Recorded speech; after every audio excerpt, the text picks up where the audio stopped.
I used to believe that love, real, bone-deep love, could survive anything. Death, distance, even time itself. But money? Money tears through the seams of a family faster than grief ever could. It began the morning I received the call from the lawyer's office. My husband, Daniel, had been gone for 6 months, but I still kept his coffee mug by the sink and his slippers near our bed. His absence clung to the house like perfume after someone leaves the room, faint but inescapable. When the lawyer's voice came through the phone, polite yet distant, my heart began to pound in that way it used to when Daniel surprised me with flowers or whispered something wicked in my ear. Only this time, it wasn't love that filled me. It was dread. He said, "Mrs. Harlow, I think it's best if you come in. There are updates to your husband's estate you'll want to discuss in person." I remember the way the morning light filtered through the kitchen window, slicing my reflection into pieces across the glass. I told myself it was routine paperwork, perhaps, but a part of me, the part that had learned to listen to silence after Daniel's death, knew something was wrong. My children, Evan and Claire, had been distant since the funeral. At first, I assumed grief had made them retreat. But grief had always pulled us together before. Now, when I called, they barely answered.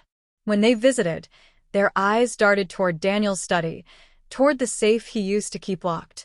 At the lawyer's office, the air smelled faintly of leather and old paper. My children were already there, seated across from the desk like strangers. Evan's jaw was tight, his suit too crisp, too expensive for a man who'd always said he didn't care about appearances. Claire wouldn't meet my eyes. She fiddled with her wedding ring, as if it were burning her skin. "Thank you for coming, Mrs. Harlow," the lawyer said, adjusting his glasses. "Your husband's will has some unexpected provisions." Unexpected. The word clung to me. Daniel had always been predictable in his love, in his care. Even in death, I thought I knew the man I'd shared 30 years with. He began reading. His voice was calm, clinical, but the words were knives. The majority of Daniel's $50 million estate had been transferred to a trust managed by my children. A smaller portion, shockingly small, was allocated to me. I felt my breath catch, a soundless gasp. My gaze darted to Evan, then Claire. Neither looked surprised. That was the moment the truth began to take shape, not as a sudden revelation, but as a quiet, dawning horror. Something had been done behind my back. And worse than Daniel's betrayal, if it was his, was the stillness in my children's eyes. They already knew. They had known all along. I sat there, in that room filled with polished wood and quiet cruelty, realizing I wasn't just a widow. I was the fool in a story my own family had already written. In the days that followed the reading of the will, the house felt colder, emptier, though nothing had changed. The same furniture, the same muted paintings Daniel had chosen, the same ticking of the antique clock that once soothed me.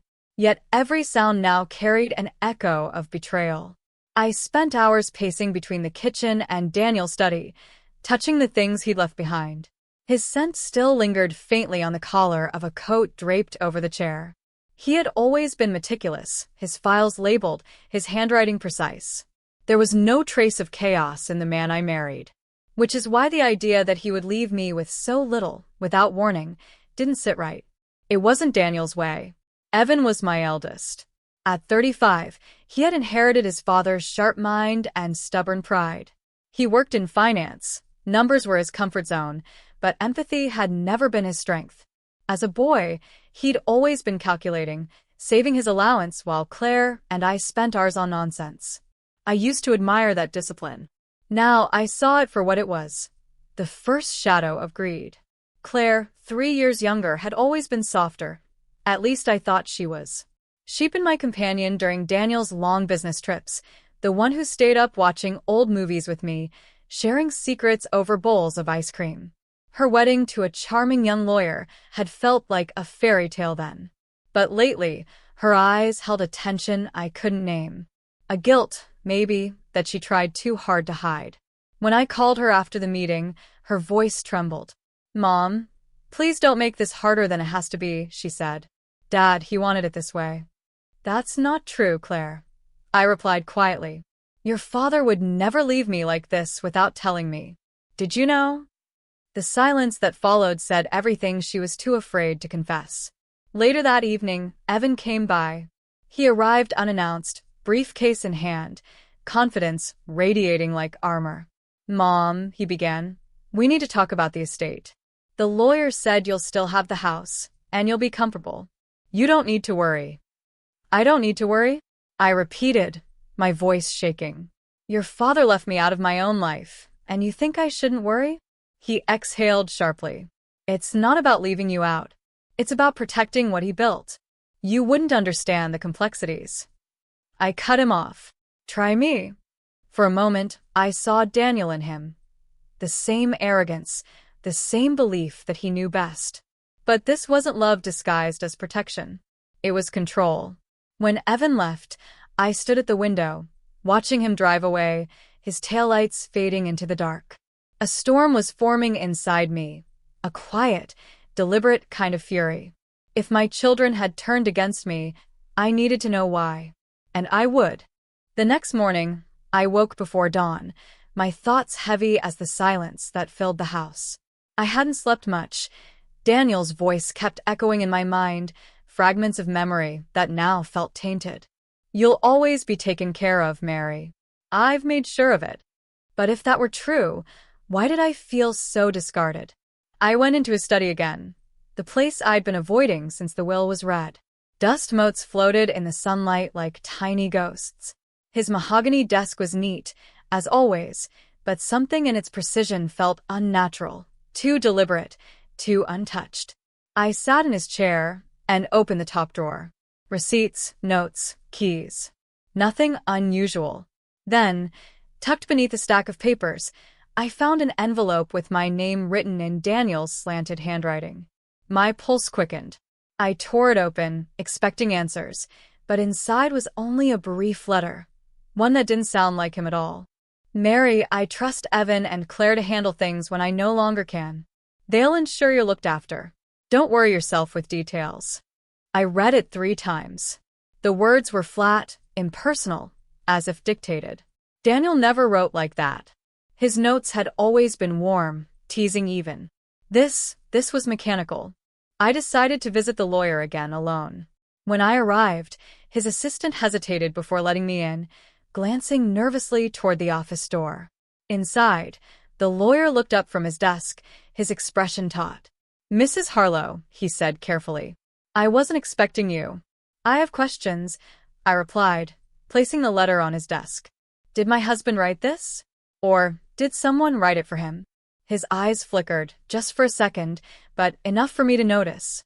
It's not uncommon for people to have help drafting formal letters, he said. Daniel never needed help writing to me, I whispered. He sighed, straightened his glasses, then lowered his voice. Mrs. Harlow, there were revisions to the will. 2, in fact. The final one came in just weeks before your husband passed. It was filed through your son. The air left my lungs. Through Evan. He nodded. Daniel was in the hospital. Weak, medicated. I can't confirm what he understood when signing. But Evan insisted it was all in order. I left the office trembling. The city blurred past my window as I drove home, each passing streetlight pulsing with anger and disbelief. My son had taken advantage of his dying father, of my husband, to rewrite the story of our lives. When I reached home, the phone rang. It was Claire. Her voice cracked, soft with guilt. Mom, please don't go digging. You'll only make it worse. I closed my eyes, gripping the receiver. Worse than what your brother did? She didn't answer. Just a long, broken breath before she whispered, You don't understand, Mom. Dad wasn't the man you think he was. The line went dead, and with it, my last illusion of innocence in this family. I couldn't stop shaking after Claire's words. Dad wasn't the man you think he was. They looped in my head, sharp and relentless, gnawing at the fragile line between love and doubt. What could she possibly mean? For 30 years, Daniel and I had built a life together, through the highs of success and the quiet, humbling lows that came with time. I knew that man, didn't I? That night, I couldn't sleep. Every memory I'd once cherished now flickered with suspicion. The business trips that ran longer than expected, the late-night calls he'd taken in hushed tones, the times he said he was protecting me from stress.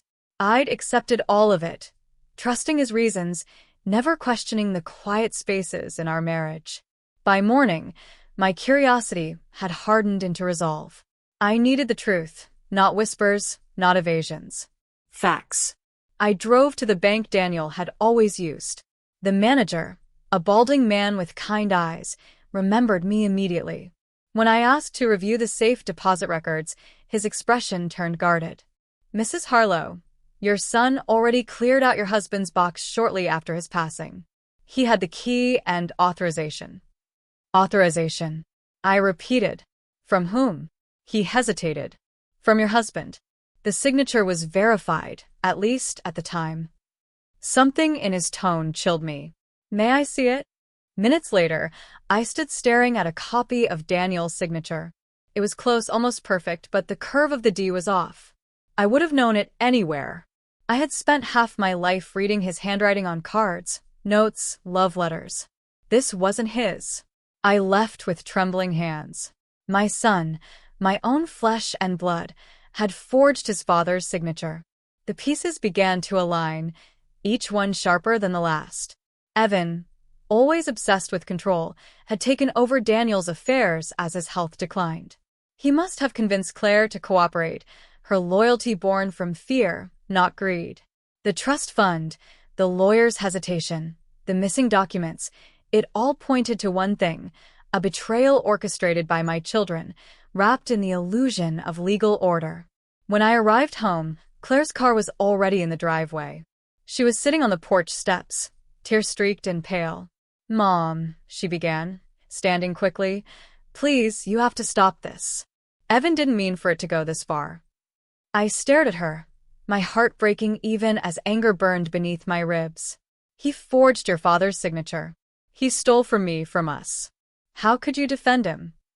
She looked down, twisting her ring again. It wasn't just him. The words hit harder than any blow.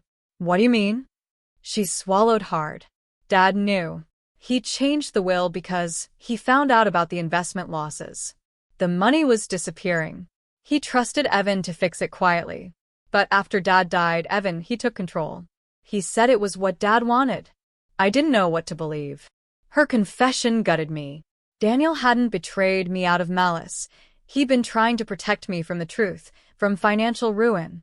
But in his silence, he handed our legacy to a son who saw opportunity in grief. I sank into the porch chair, numb, the autumn air biting at my skin.